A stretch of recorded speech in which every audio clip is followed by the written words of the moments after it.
مجھے نوکری نہیں مل رہی تھی۔ ایک دوست نے میری مدد کی اور میں سعودیہ آ گیا۔ یہاں میری جاب اچھی تھی اور میں اچھا کمانے لگا۔ چھٹی پر گھر آیا جب ایک روز ماں نے کہا کہ مجھ سے کچھ بات کرنی ہے۔ میں تو انتظار میں رہتا تھا کہ میری ماں مجھے پکارے اور میں اس کے چہرے کو دیکھتا رہوں اور ماں کی باتوں کو سنتا رہوں۔ سب بہن بھائیوں میں ان کا زیادہ لاڈلا تھا۔ ماں سے سب کہتے تھے، آپ احمد سے بہت زیادہ پیار کرتی ہیں، تو ماں کہتی کہ میرے احمد جیسا کوئی اور ہے نہیں۔ ان کی اس محبت پر میں نثار تھا، ان کا ہر حکم سر آنکھوں پر۔ میری ماں کہنے لگی کہ ادھر بیٹھو میرے پاس۔ انہوں نے محبت سے کہا، میں ان کے قریب بیٹھ گیا۔ کہنے لگی کہ کل تمہارے ماموں کا فون آیا تھا، تمہارے بارے میں بات کر رہے تھے۔ میں پچھلے کچھ دنوں سے ماموں کی طرف تھا۔ یہاں کچھ دن رہنے کے بعد مجھے احساس ہوا تھا کہ مجھے ان کی بیٹی کنول سے محبت ہے، لیکن میں کنول کی لڑنے کی عادت سے بہت خائف تھا۔ وہ ہر وقت میری شکایتیں لگاتی رہتی تھی۔ اسے میرے بالوں سے بڑا مسئلہ تھا۔ میرے بال تھوڑے بڑے تھے اور اسے لگتا تھا کہ میں لڑکی لگتا ہوں۔ میں اسے کہتا کہ میرے ان بالوں کی وجہ سے میں ہیرو لگتا ہوں اور بہت سی حسینائیں مجھ پر فدا ہیں، لیکن تم ہو کہ میرے بالوں کے پیچھے پڑ گئی ہو۔ ماں نے بتایا کہ ماموں چاہتے ہیں کہ میں یہاں مزید وقت ضائع نہ کروں اور جلد ہی واپس جا کے اپنا کام دیکھوں۔ ماں سے پتہ چلا کہ کنول سے بات ہوئی۔ اچانک میرے دل کی دھڑکن اس نام پر بڑھ گئی تھی۔ میں نے کہا کہ کہیں میری شکایت تو نہیں لگا رہی تھی۔ میری بات پر مسکرا دیں اور کہنے لگیں کہ ارے نہیں، وہ بیچاری تمہاری شکایت کیوں لگائے گی؟ وہ کہہ رہی تھی کہ تمہارے لیے اب ایک اچھی سی لڑکی ڈھونڈیں جو تمہیں قابو میں رکھے۔ ویسے اتنے دن ہو گئے ہیں تمہیں پاکستان آئے، بتاؤ کوئی لڑکی پسند آئی ہے؟ ماں نے سوالیہ نظروں سے میری طرف دیکھا۔ نہ چاہتے ہوئے بھی ماں کی بات پر کنول کا مسکراتا چہرہ نظر آیا۔ ماں کی آواز آئی جو کہہ رہی تھیں کہ کیا ہوا، کہاں کھو گئے؟ میں نے کہا ہاں نہیں، کہیں نہیں ماں، بس یہی سوچ رہا ہوں کہ مجھے ابھی تک کوئی لڑکی پسند کیوں نہیں آئی۔ ماں مسکرانے لگی اور میں ڈر گیا تھا کہ کہیں میری ماں جانتی تو نہیں کہ میں ان کی بھتیجی کو ہی پسند کرنے لگا ہوں۔ ماں نے کہا کہ چلو کوئی بات نہیں، ویسے میری نظر میں 2-3 بہت اچھی لڑکیاں ہیں، اگر تم کہو تو میں کسی ایک سے تمہاری بات چلا سکتی ہوں۔ میں نے کہا کہ مجھے ابھی شادی نہیں کرنی، ابھی اور بہت سارے کام ہیں، گھر بنانا ہے، بڑے بھائی کی شادی کریں گے، پھر بہنوں کی شادی ہوگی، ان کے بعد میں سوچوں گا۔ ماں نے کہا کہ شادی ہو جائے گی تو کیا بیوی منع کر دے گی تجھے یہ سب ذمہ داریوں سے؟ بیٹا شوہر اچھا ہو، اپنے گھر والوں کا خیال رکھنے والا ہو، اپنی ذمہ داریوں کو نبھانا جانتا ہو تو بیوی پاگل نہیں ہوتی کہ اس کے گھر والوں کو کچھ سمجھے نہ۔ اس کو شوہر کے رشتہ دار اتنے ہی پیارے ہوتے ہیں جتنے اس کے شوہر کو اپنے رشتوں کی قدر ہوتی ہے۔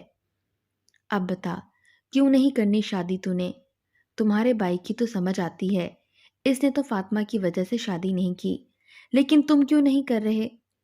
فاطمہ میرے ماموں کی بیٹی تھی، میرا بھائی اس سے محبت کرتا تھا، لیکن فاطمہ آسائشوں کی عادی ماڈرن لڑکی، اس نے کہا کہ اس کا اس 5 مرلے کا گھر جس میں 10 لوگ ہوں گزارا نہیں ہوتا، اسے ایک اچھی زندگی کی تلاش تھی۔ اس نے ایک پولیس آفیسر سے شادی کر لی اور میرا بھائی اپنی محبت کا ماتم پچھلے 3 سال سے منا رہا تھا۔ ماں نے بہت بار کہا کہ تو شادی کر لے، لیکن بھائی نے کہا کہ اس بات پر کوئی ان سے بات نہ کرے۔ میری ماں بھائی کے لیے بہت پریشان رہتی تھیں۔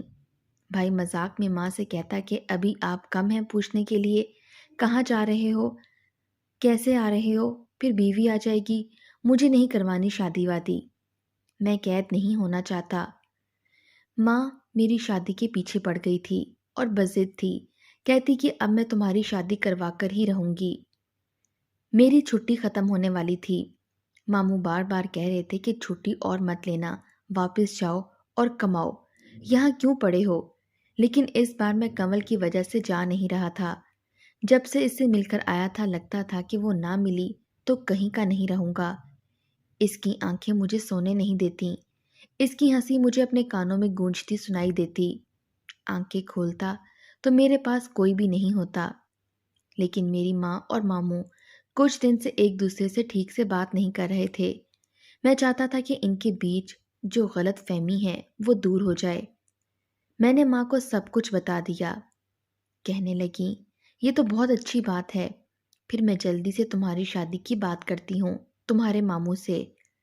میں نے کہا کہ پہلے دوسرے ماموں سے اختلافات تو ختم کر لیں، کہیں وہ کوئی مسئلہ نہ کر دیں۔ اور فاطمہ کے والد اور کمل کے والد دونوں بھائی تھے۔ میں بہت خوش تھا، شکر ہے کہ ماں کو کوئی اعتراض نہیں تھا۔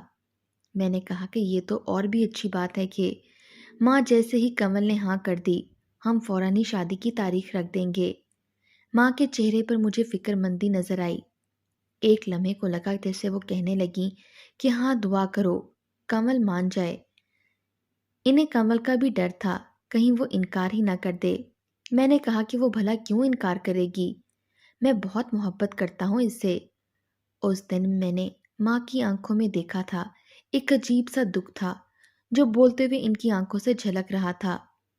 ماں کچھ دیر سوچنے کے بعد بولی کہ ہاں، میں جانتی ہوں کہ تم دونوں ایک دوسرے سے بہت محبت کرتے ہو، لیکن بھولنا مت میں نے بہت تکلیفیں برداشت کی ہیں۔ یہ نہ ہو کہ تم اپنی محبت پانے کے لیے مجھے ہی بھلا دو۔ تم جانتے ہو کہ محبت کا بھوت اکثر رشتوں کی پہچان بھلا دیتا ہے۔ اپنے بھائی کا حال دیکھ رہے ہو، کیا دیا اسے اس منحوس محبت نے۔ کمانے میں خود کو اتنا مصروف کر لیا کہ اسے اپنی ذات بھولتی جا رہی ہے۔ آج تک سمجھ نہیں سکا کہ جس کی محبت میں سب کچھ بھولے بیٹھا ہے، وہ سکون سے اپنے گھر میں ہے، کسی کی بیوی ہے۔ مجھے دکھ ہے کہ میری بھتیجی اور بھائی نے میرا سوچا نہیں تھا، نہ میرے بیٹے کے خوابوں کی پرواہ کی تھی۔ اس لیے ڈرتی ہوں کہ اس بار بھی میرے اپنے بچے کی خوشی نہ چھین جائے، اور میں جو بات کرتی آتی چاہتی ہوں بھائیوں کے گھر، اس سے بھی نہ رہ جاؤں۔ میں نے ساری رات جاگتے ہوئے گزاری تھی۔ میں جانتا تھا کہ فاطمہ اور کمل میں زمین آسمان کا فرق تھا۔ کمل اور فاطمہ ایک جیسی نہیں ہیں۔ اسے رشتوں کی قدر ہے، وہ پیسے کے لیے کبھی بھی مجھے نہیں چھوڑے گی، اور اب تو ہمارے حالات بھی بہتر تھے۔ میں نے کمل کو کال کی، اسے کہا کہ میں اس سے ملنا چاہتا ہوں۔ میں سوچ رہا تھا کہ کیوں نہ آج ہم کچھ ٹائم ساتھ گزاریں، اگر تمہیں برا نہ لگے تو۔ مجھے تم سے کچھ بات کرنی ہے۔ میں ڈر بھی رہا تھا کہ کہیں وہ منع ہی نہ کر دے۔ اس نے کہا کہ ٹھیک ہے، آپ آ جائیں، میں آپ کا انتظار کر رہی ہوں۔ اور مجھے لگا کہ میرے دل کی دعا سن لی ہے اللہ نے۔ میں نے خوشی سے فون رکھتے ہوئے اسے کہا کہ ٹھیک ہے، میں ابھی آیا اس سے ملنے کے لیے۔ میں اتنا بے چین تھا کہ مجھے سمجھ نہیں آ رہی تھی کہ کیا پہن کے جاؤں۔ میری بہنیں مجھے تنگ کرتی رہیں اور میں اس دن صرف مسکراتا رہا۔ وقت تھا کہ گزر نہیں رہا تھا۔ میں نے کہا کہ شکر ہے کہ تم نے باہر ملنے سے انکار نہیں کیا، ورنہ میں تو سمجھا تھا کہ تم نہیں آؤ گی۔ کمل بولی کہ اب آپ مجھے شرمندہ کر رہے ہیں۔ میں نے مسکراتے ہوئے کہا نہیں، شرمندہ نہیں کر رہا، بس تمہیں تنگ کر رہا تھا، حالانکہ میں اب اس کی ناراضگی سے ڈرتا تھا۔ اس دن میں نے صرف اس کی وجہ سے گول گپے کھائے تھے۔ میرا گلا خراب تھا، لیکن میں جانتا تھا کہ اسے گول گپے بہت پسند ہیں۔ وہ دن میری زندگی کا خوبصورت دن تھا۔ میں نے خواہش کی تھی کہ کاش وقت رک جائے، لیکن وقت کب رکتا ہے اور ہر خواہش کب پوری ہوتی ہے۔ میں نے کمل کو پرپوز کر دیا۔ میں نے کہا کہ میں تم سے شادی کرنا چاہتا ہوں۔ وہ تو ایک دم میرے بولنے پر حیران ہی رہ گئی۔ اسے یقین نہیں تھا کہ میں ایسا کچھ کہہ دوں گا۔ کچھ دیر بعد وہ بولی کہ آپ شاید اپنے ہوش میں نہیں ہیں، آپ ایسا کیسے سوچ سکتے ہیں۔ اس کا کچھ دیر پہلے والا نارمل انداز اور مختلف ہو چکا تھا۔ میں نے کہا کہ میں اپنے ہوش میں ہی ہوں۔ میں اس کے سامنے کھڑا اس کی آنکھوں میں دیکھ کر بول رہا تھا، لیکن اس نے کہا کہ میں ایسا کبھی نہیں کروں گی، میں آپ سے شادی کے بارے میں سوچ بھی نہیں سکتی۔ وہ کچھ اور بھی کہہ رہی تھی، لیکن میں اب اپنے ہوش میں کہاں تھا۔ میری ذات کہیں کھائی میں جا گری محسوس ہو رہی تھی۔ میں نے کمزور سے لہجے میں کہا کہ لیکن کیوں؟ لیکن کیوں کا جواب کب ملتا ہے؟ وہ میرے ہر سوال کا جواب دیے بغیر چلی گئی تھی۔ میں گھر واپس آ گیا، خود کو کمرے میں بند کر لیا، کسی سے بولنے اور بات کرنے کا دل نہیں چاہتا تھا۔ ایک دن ماں نے کہا کہ احمد، کیا بات ہے، کن سوچوں میں گم ہو؟ تمہاری چھٹی بھی ختم ہونے والی ہے، اس لیے تو پریشان نہیں؟ میں نے ماں کی گود میں سر رکھا اور کہا کہ ماں، تیرے خدشے صحیح تھے۔ جن رشتوں کو ہم مان یا محبت دیتے ہیں، اگر ذرا سا بھی خدشہ ہو کہ ہماری وجہ سے ہمارے درمیان قائم محبتیں باقی نہیں رہیں گی تو راستے سے پلٹ آنا چاہیے۔ میں رو رہا تھا اور مجھے لگ رہا تھا کہ اسی دن کے لیے مائیں کہتی ہیں کہ لڑکے روتے نہیں، مرد روتا اچھا نہیں لگتا، لیکن مرد بھی تو انسان ہوتا ہے۔ کیا میری غلطی تھی کہ میں اس سے محبت کرتا تھا؟ 5 سال سے یہ غلطی تھی کہ آج اس سے اظہار کر دیا، یا یہ غلط کہ اسے پرپوز کر دیا تھا؟ میری ماں میرا دکھ سمجھ گئی تھی اور اس کے بعد کیسے سب کچھ ہوا مجھے نہیں پتا چلا تھا۔ میں 2 دن کے لیے لاہور آیا تھا ایک دوست سے ملنے۔ 1 ماہ بعد میری واپسی تھی، سوچا جانے سے پہلے دوستوں سے مل لوں۔ واپس گھر آیا تو پتا چلا کہ اگلے ہفتے کنول سے میری شادی ہے۔ مجھے یقین نہیں آیا تھا کہ یہ کب اور کیسے ہوا، لیکن میں خود غرض بن گیا۔ میں نے کنول سے کچھ پوچھنا مناسب نہیں سمجھا، نہ اسے کال کی، نہ شادی سے پہلے ملنے گیا، یا یہ سمجھ لیں کہ میں ڈرتا تھا کہ کہیں وہ میری آنکھوں میں دیکھ کر یہ نہ کہہ دے کہ کیسے بزدل ہو، ایک لڑکی کو ریجیکٹ کرنا برداشت نہیں کر سکے۔ شادی کی تیاریوں میں 1 ہفتے کا پتہ نہیں چلا اور اس دن مہندی تھی جب اس کا فون آیا۔ میں نے ڈرتے ڈرتے کال لی۔ دوسری طرف اس کے رونے کی آواز آ رہی تھی۔ میں نے اس سے یہ بھی نہیں پوچھا کہ کیوں رو رہی ہو۔ میں نہیں چاہتا تھا کہ اسے چپ کروانے کے لیے وہ مجھ سے کوئی بڑی قیمت مانگے اور میں اسے کھو دوں۔ میں نے اسے رونے دیا۔ کچھ دیر بعد اس نے کہا کہ احمد، تم اچھا نہیں کر رہے، میں تمہیں منع کر کے گئی تھی، پھر یہ سب کیوں کر رہے ہو؟ میں نے کہا کہ تم نے بھی تو کوئی وجہ نہیں بتائی تھی کہ کیوں منع کر کے گئی تھی۔ اس نے مجھے کہا کہ اس وقت اس کے گھر پہنچوں، لیکن میں پاگل نہیں تھا، اس سر پھیری لڑکی کے گھر پہنچتا، وہ جو کل میری ہونے والی تھی۔ کسی بھی ایسے جذباتی فیصلے کی وجہ سے اسے کھو دیتا میں۔ اس وقت میں یہی سوچتا تھا کہ محبت ہے تو ہے، جس سے ہے اسے پانا میرا حق ہے۔ محبت اور جنگ میں سب جائز ہے۔ میں نے کہا کہ جو کہنا ہے فون پہ کہہ دو، یا ایسا کرو کہ کل سے آپ نے بیٹھ کر کہنا ہے، جو بھی کہنا ہے، لڑنا ہے تو بھی کل لڑ لینا، لیکن ایک بات یاد رکھنا، میں اب تم سے دستبردار نہیں ہو سکتا۔ مجھے کوئی ریجیکٹ ہونے کا دکھ نہیں تھا، نہ کوئی انا کا مسئلہ تھا، بلکہ اگر سمجھو تو سمجھ لو، احمد کو ایک لڑکی سے محبت ہے جس کی صورت میں مجھے زندگی لگتی ہے۔ تم کہو تو نکاح کرتے ہی چلا جاؤں گا، تمہیں شکل بھی نہیں دکھاؤں گا، لیکن پہلے وعدہ کرو کہ میری ہی رہو گی۔ اس نے کہا کہ تم مجھے پراپرٹی سمجھتے ہو، صرف اپنے نام کروانے کی ضد ہے۔ میں نے زمین پر نظر جماتے ہوئے کہا کہ میں تو بہت ہی عاجز سا انسان ہوں، غرور سے میرا کیا واسطہ، میں تو صرف یہ چاہتا ہوں کہ جس سے محبت کرتا ہوں اسے ہی اپنی چاہت بناؤں۔ مسکراتے ہوئے کہا کہ سوچو کیا کمال ہو، محبت کی کسی کہانی کا لازوال کردار بن جائیں۔ جب محبت میں کچھ لکھا جائے تو احمد اور کمل کی محبت یاد آ جائے۔ وہ بولی، اور کاش وہ کچھ نہ کہتی، کاش وہ خاموش رہتی۔ میں نے اس دن میری ذات کو عجیب دہرائے پر لا کھڑا کیا تھا۔ کہنے لگی کہ مسٹر احمد، محبت اب کہاں محبت لازوال بھی ہوتی ہے، محبت اب بھی داستان تک ہی ہے، اور یاد رکھنا کہ تم میرے جسم کے مالک تو ہو سکتے ہو، لیکن میری روح تم سے محبت کبھی نہیں کر سکے گی، کیونکہ مجھے محبت پر بھروسہ نہیں، میں نہیں مانتی اس منحوس محبت کو۔ اس دن مجھے کنول کے دکھ میں اپنے بھائی کا دکھ دکھا تھا، اسے بھی تو محبت منحوس ہی لگتی تھی۔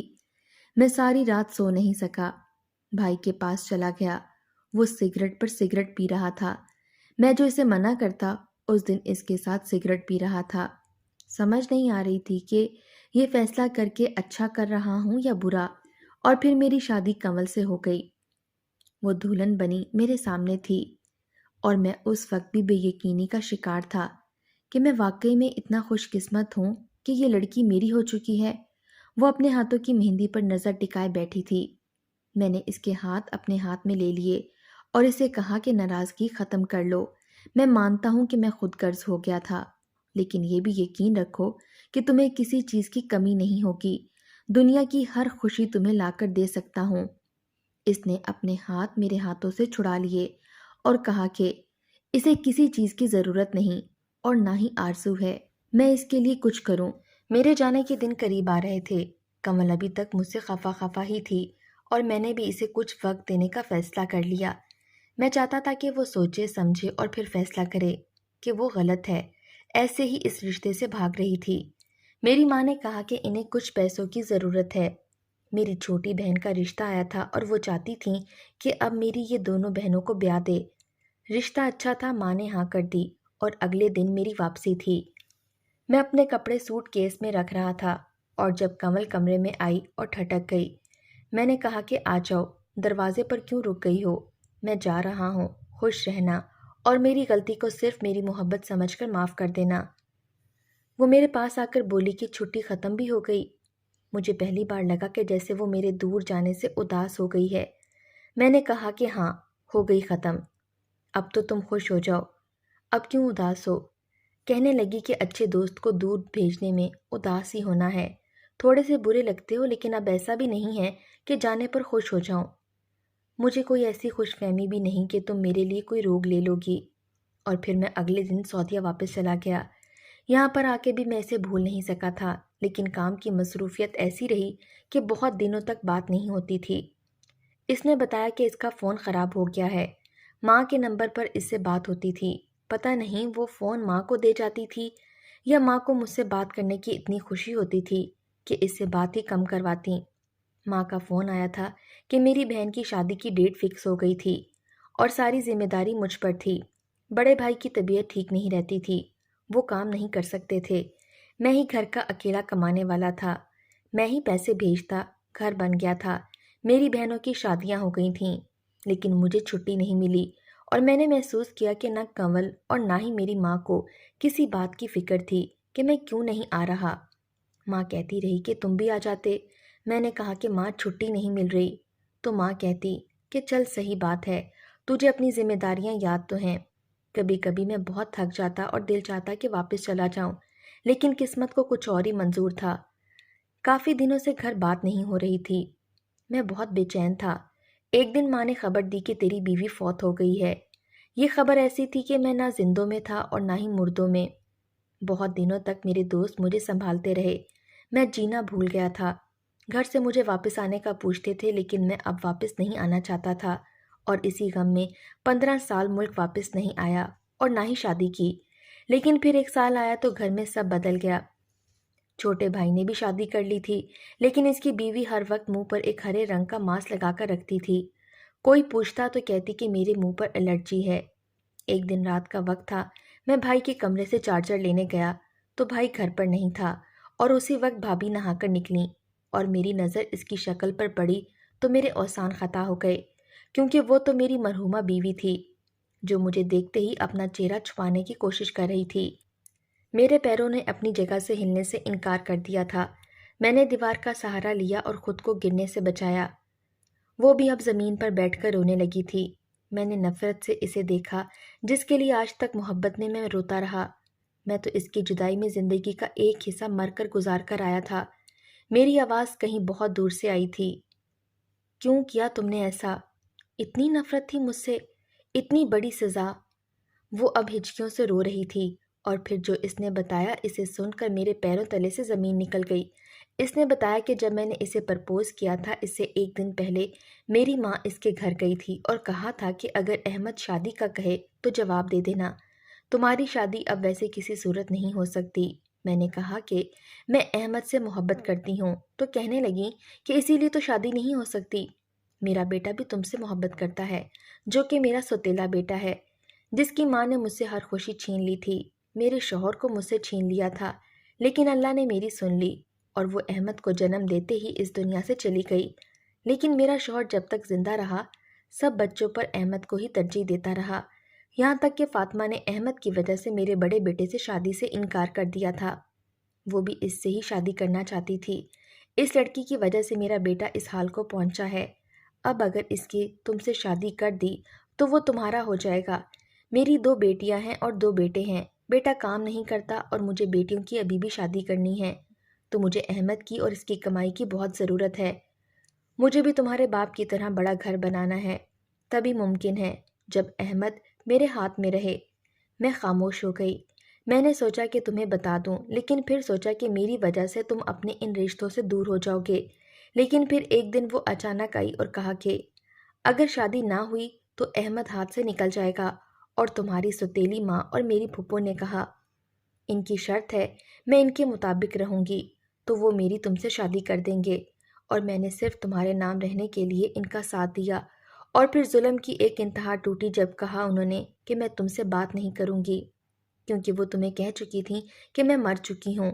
لیکن جیسے ہی تمہارے آنے کا پتہ چلا تو تمہیں سب دکھانے کے لیے مجھے کہا کہ میں یہ ظاہر کروں کہ میں تمہاری بھابھی ہوں۔ تم کچھ دن میں چلے جاؤ گے تو وہ تمہارے چھوٹے بھائی کی بیوی کو واپس بلوا لیتی، جسے تمہاری وجہ سے کچھ دن کے لیے اس کے میکے بھیج دیا گیا تھا۔ کمل رو رہی تھی، اور میں تو پتہ نہیں کہاں تھا، کہاں لے آئی تھی زندگی۔ جس ماں کو میں دیکھنا عبادت سمجھتا تھا، اس نے میری زندگی سے ہر خوشی چھین لی تھی۔